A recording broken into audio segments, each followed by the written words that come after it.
Russell. You're up. Thanks very much, and good morning all. So the financial report for the 6 months to the end of December reported a slightly worsening position for the year-to-date results of $11.3 million. There's one significant factor in that, and that's the timing of the receipt of the $20 million dividend from CCHL. We had budgeted for December. It's now going to be coming in February, we understand. So that's the sole reason for that position. So the year-end forecast is we're expecting about $6 million surplus, and after carry forwards, it'll be a $2.7 million ahead of budget. So again, that's an improvement on where we had been. So what's driving that? The income. So rates income is up a bit. Revenues through pool, additional money through the timing of the water reform funds coming through, and rates penalties, and offset by the Transwaste dividend, which was a bit lower than where we had budgeted. In the capital space, Andrew will cover that following. We're at this stage, at the December stage, we're $43.7 million below budget and projecting to be about $46 million below budget at year end, of which we're expecting the majority of that to be requested to be carried forward. Being a 6-monthly report, we've got more information there in the Treasury space and in rates. And look, just in the Treasury space, a comment that should have included, and I haven't, apologies, and that is that the Standard & Poor's released their council and group credit rating review. The results of those come out on 8th of December. And the great news for council is that we retained our AA rating with a stable outlook. Understanding, as Standard & Poor's pointed out to the team when we met with them, that's in the, when you look at the background to that, both globally in the country and within the sector, the financial challenges that are around, to maintain that rating was a really good result. So that's the report, Mr. Chair, and happy to take any questions. Thank you very much. Tyler's got a question, and then we'll see if anyone else. Kia ora. And Yanni. Yep. Cheers, Russell. It's particularly focused on the Better Off funding grants, which is just after 5.4. Yes. Has that been spent? Great question, and through you, Mr. Chair. We, at milestones, we submit and let the government know where we're at that point and what expenditures, but they pay the full amount. So that amount that we haven't spent sits effectively in the reserve on the balance sheet as being refunded to them. We'll expect the funds to go back. Okay, but it's still being committed, correct, to the programs that we've... Oh, absolutely, yeah. We can only use it for what we're entitled to use it for, and that's the case. But what we don't spend, we will have to refund. Yeah. Okay, no worries. And there was one more, but I can't quite find it. If you don't mind, Chair, if I can come back. Yep. Yanni, and then Celeste. Thank you. 2 questions. The first one, probably the easier one, but I note that we had a budget over budget because of delay from CCHL interim dividend. They were supposed to be paid in December each year, but they decided they'll delay it till February 24. Why have they done that? Do we know? I'll probably answer that if you want. Yeah, they're good as well. So, as you'll be aware, the new board have come in and they've adopted a best practice approach. You don't generally pay an interim dividend until you've finished the period in which you'd pay the dividend for. So it was almost unusual in the sense that you would pay it in December when actually you need to get to the end of December, collate your results, and then pay it. Yeah. Cool. Okay, thanks. I thought that would be an easier answer than the next one. But number 5, page 43, strategy policy year-to-date result has been driven... Hang on, page what? 43? 43. Primarily driven by savings and personnel costs due to the high number of vacancies within the units, in particular the Planning and Consents Unit, the Communications and Engagement Unit, and the Strategic Policy Unit. Given that we've got a number of outstanding requests to do things like the industrial residential interface and are told that there's no resource until we finish PC14, and given that we've now been told that there's a high number of vacancies and we have available budget, I've put forward requests if we could hire private consultants to progress the things that we have raised around this table with formal council resolutions and haven't had any response. How can we get action on the things that we've raised around this table in a unit that's got a high number of vacancies but got budget to spend?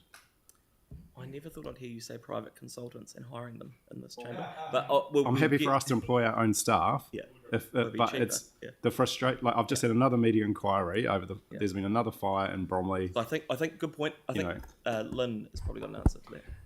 So, Councillor, the reason for the higher than usual number of vacancies in the strategic policy area is in the asset management space. So we are intending to recruit for those starting in February. The reason for that is to address and ensure that our asset management systems, data and processes are fit for purpose. We have not done that recruitment yet until we had a very clear understanding of what structure was required and the skill sets required. So that will be progressing very shortly. How many short we are in the planning and consents unit? We might need to come back. Do you? We will have that through you, Mr. We will have that data. We can come back. Right. And what's the process for us if we're frustrated that things aren't happening because we don't have the staff to get things happening? So can I just clarify, the consenting area is being covered by overtime, so that we have a number of staff that are doing overtime, voluntary overtime, to make up their thing, so no work's actually being delayed. So the work is being caught up by overtime and by some contractors. So we've got a mix of contractors and overtime to cover the vacancies. So the vacancies are being covered. Right. So, but the key question remains is we've got resolutions around this table to get stuff done. We're told that there's no resource. We've clearly got budget, but we don't have capacity. How can we spend that budget on meeting the things that we've agreed? So unless I missed something, didn't Lynn just say that the staff vacancies are not related to the particular area of work you're looking for? So I imagine it would go back to an LTP amendment if you wanted to put more staff on budget to progress that work. Yeah. Okay. Celeste. Yeah. It's just quick one around the better funding. There was a comment that some of that funding might be returned if it's left unspent. Where can we see further information about that?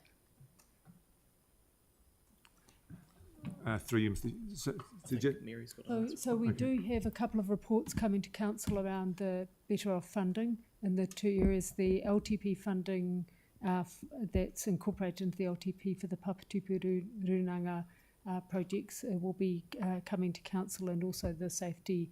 There's a report coming on the safety work. Everything else is directly being reported to council.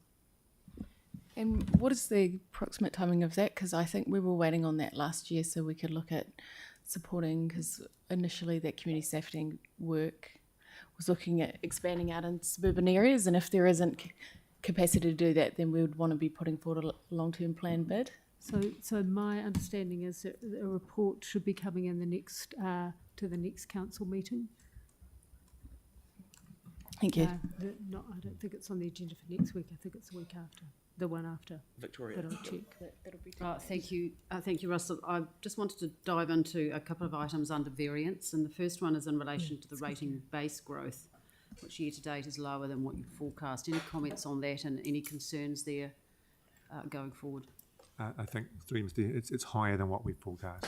So the growth is more. So we anticipate what it's going to be when we adopt the plan, but we don't actually know what it is until we get to the end of June. And so we try to be always a bit conservative in that space, but we push the line very close in the current year's plan. So Okay, yeah, that's what that's Yep, there. I was reading that wrong. And then in relation to the rates penalties, where that variance is also very high, anything to comment on that, please, as we're heading into a significantly higher striking rates? Yep. Any comments on that? Do you want to talk through That section? That might be that might explain it a bit more. Yep, for sure. Yeah. Which part there? Whether it's actually the forecast after carrying forwards. Oh, yeah, sure. Through you again, Mr. Chair. So what we're looking through, there was a couple of reasons for that. One, rates will be a bit higher anyway. So if the rates value is higher, then the percentage of outstanding is going to be a bit higher. Also, council increased the rate. It was reduced over COVID times. We put it back to the 10% that it had been previously as well. Yeah. So I guess just looking at that section with 5.4. Excuse me. So there's two columns here. One is the year-to-date position where we're currently sitting, and the next is the forecast after carry forwards where we think that it's going to be. So that's what that's saying. So we're saying rec and sport. Currently it's a $2 million ahead of budget, but we expect at the year end that'll be just the phasing of the budget and the timing of when those incomes. It's going to be 1.1 at year end, and the rating growth that's continuing to go. And again, in the Burwood landfill, just getting additional funds there. It's higher now, but we expect at year end it'll be, it'll still be $1 million, so it's still significant. And the rates penalties, again, that's a timing to some degree, but that'll be lower at year end. But it'll still be higher than when we thought it was going to be. Okay, yeah, cool. That's good. Yeah, I mean, that's probably the good thing, and that's why Russell explained it. That forecast after carry forward is probably the key, because it's kind of where we land as opposed to where we are at a point in time. But yeah, really good question. Okay, Victoria's happy to. Oh, sorry, Tyler. Yep, Victoria's happy to move. Found my other question. Thanks. Yep. Thanks, Chair. It's around number 5.6 in the digital space. There was some incorrect digital costs being put into the budget, which left a gap in the year. 37. Yeah. Sorry, it's 37. 5.6. Can someone talk to me about that? Yeah, 3 years this year. Absolutely. This matter has been with council a couple of times. I think it was last month and as part of the LTP. But in essence, when the budget was built for the current year, there was a level of staff capitalisation that was calculated, and so effectively that's the amount of time that staff in the unit will be spending on capital projects. So that's what we call it, will be capitalised. That was over budgeted. So we weren't going to be able to do that. And so that meant that effectively it was going to be business as usual costs. So they rose.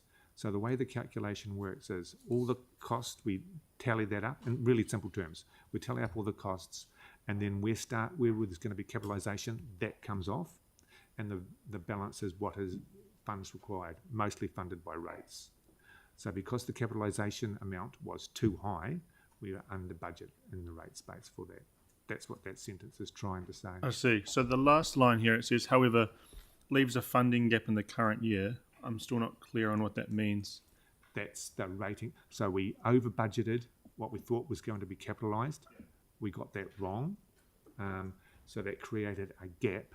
We'd already set the rates based on that higher amount. So there's a gap in there. That's what that funding is talking about. No, that's great. Thanks. Great. So Victoria's happy to move this. Tim's happy to second it. Any discussion? All in favour? Against? That's carried. Thank you very much, Russell. Andrew, you're up. So item 9, Capital Program Performance Report.